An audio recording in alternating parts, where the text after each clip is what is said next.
Les amis nomides, bonjour, un petit tour à Montréal, vite fait avec la neige, puisqu'ils ont eu leur première tempête de neige de la saison. On va pas rester à Montréal, on va aller s'enfoncer un petit peu dans la campagne.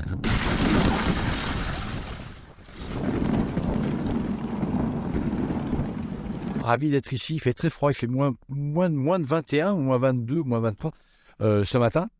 Le soleil est enfin arrivé, donc c'est très joli, la nature est très belle. Et j'ai rencontré un trappeur qui va nous raconter ses histoires de trappe au Québec. Hop, hop, hop, petite parenthèse au milieu de cette présentation, je tiens à dire que je ne suis absolument pas pour la trappe, des fourrures, la chasse, etc.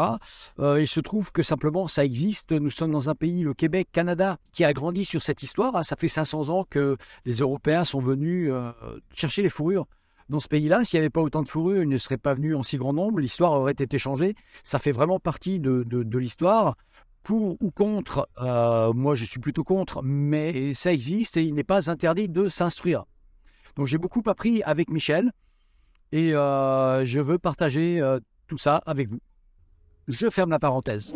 Et Michel, que nous allons rencontrer, est un trappeur qui vit ici depuis 20 ans, d'origine française, et qui s'est installé au Québec, et qui vit de la trappe en donnant des cours de trappe, et tout en protégeant la nature comme il va nous l'expliquer. La petite particularité, c'est que je suis comme vous, je suis ressortissant français.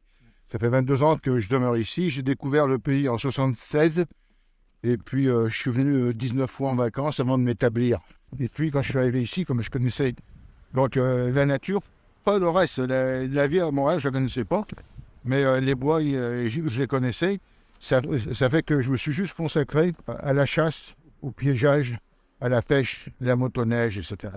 Donc là, le sujet, c'est le piégeage. Ici, au Québec, c'est grand comme 3 fois la France, qu'on est à peu près 6 000 piégeurs, 6 000 trappeurs. En France, vous êtes 23 000.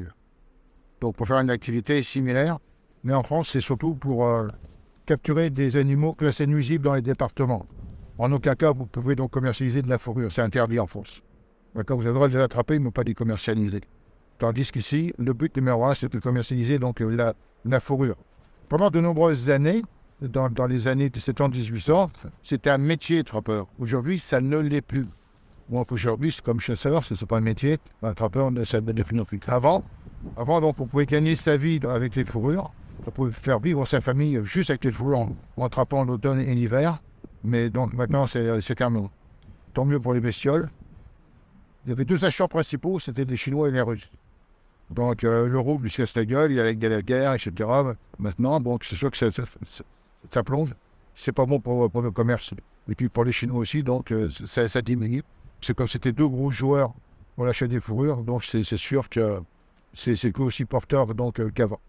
Actuellement, on peut trapper pour 5 bonnes raisons. La première, donc pour le commerce des fourrures. Donc, et lui, c'est en train de s'écrouler, c'est parfait. Le deuxième, le plus important qu'on ait encore aujourd'hui, et celui-là, on l'aura tout le temps, c'est de trapper donc, les animaux qui sont déclarés comme étant nuisibles pour l'être humain. D'accord? Ça, moi, à l'année, je travaille pour 7 municipalités. C'est juste quand il y a un problème avec un animal. 9 fois sur 10, ça va être le castor, mais ça peut être la moufette, ça peut être le raton laveur, ça peut être une marmotte, ça peut être un ours. D'accord, mais là, on est obligé de vous appeler, il faut appeler un professionnel, parce qu'il faut retirer le problème. D'accord.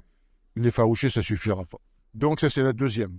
En troisièmement, donc, on va dire qu'on fait appel aux trappeurs pour réguler les populations. Donc, de temps en temps, on peut avoir un surnombre dans une population, et puis ça peut déranger l'écosystème. À ce moment-là, c'est encore le trappeur qui va faire le ménage. On va nous demander, mettons, de mettre plus de pression sur les coyotes, parce qu'il y a des cheptels de cerfs de Virginie qu'on appelle ici vraiment des chevreuils. Ce ne sont pas des chevreuils du tout, un chevreuil c'est pas ça. Mais on change de nom de temps en temps, et puis c'est ancestral, donc ça va rester. Donc lorsqu'il y a trop de coyotes, ils vont s'attaquer un peu plus aux cerfs de Virginie. À ce moment-là, on va demander aux trappeurs du secteur donc, de mettre de la pression sur les coyotes, donc de manière pour réguler. Bon, ça c'est le troisième. Après, c'est un petit peu plus rare. On va nous demander de faire des interventions, toujours parce qu'on connaît le sujet, hein, c'est juste pour ça. On connaît les animaux, ça fait qu'on a eu un problème il y a quelques années sur la rive sud, on parle toujours par rapport au fleuve Saint-Laurent, qu'on a eu un problème de rage avec les ratons laveurs. C'était eux qui étaient porteurs. Et donc, il fallait attraper le maximum de ratons laveurs, donc pour les vacciner. Sur 10, il y en avait un qui était euthanasié, donc ils montaient en laboratoire, c'était juste pour contrôler l'état de la maladie. Mais c'était des trappeurs, donc tous les matins, donc on posait nos cages, et puis le lendemain matin, donc on relevait ce qu'il y avait dedans. Des fois, il y avait des chats ou autre chose, donc on relâchait, etc. On a fait appel à des trappeurs. On savait comment les manipuler, ces animaux. Enfin, se faire mordre par un raton laveur, par exemple, c'est pas bon. Surtout s'il a la rage en plus. Et puis donc, pour terminer, c'est un petit peu plus rare, mais moi j'ai déjà fait, donc ça peut se faire. C'est pour la sécurité publique. C'est-à-dire que c'est surtout, je trouve juste le cas, donc avec des ours. Si vous avez des ours qui s'approchent des habitations, et ça va commencer à énerver certaines personnes, donc ils vont téléphoner aux gardes-chasse. Chez nous, ce sont les agents de la conservation de la faune. Donc, ils vont appeler la faune et puis donc, ils vont dire qu'il y a un ours qui rôde et qu'on voit pratiquement tous les jours, etc. Ou on a des petits-enfants, des enfants qui... Là, on n'est pas à l'aise. Il faut vite nous retirer ça, là. Si les gardes-chasse, ils sont équipés, ils peuvent le faire, c'est eux qui vont faire l'intervention. Et si ils sont débordés, comme c'est déjà arrivé, donc à ce moment-là, ils vont téléphoner donc, à un trappeur qu'ils connaissent et puis donc, ils vont lui demander de faire l'opération. Les gardes-chasse, eux, ils ont des cages pour déplacer les ours. Mais déplacer un ours pour pas qu'il revienne, c'est au moins, je dirais, 150 km. 100 km, j'ai vu un camping 3 fois. Donc, 3 fois, il faut déménager l'ours, mais il faut l'emmener un peu plus loin à chaque fois. D'accord, donc il y a un coût aussi. Donc là, c'est le gouvernement qui va payer ça, mais pour le trappeur, donc on va être rémunéré pour les actions qu'on va faire. Pour l'activité qu'on va nous demander de faire. Voilà donc pour cette présentation de la trappe au Canada actuellement. Dans la prochaine vidéo, Michel nous parlera de l'histoire et des pièges utilisés maintenant au Canada pour les animaux. À la prochaine vidéo donc et à très bientôt. Ciao.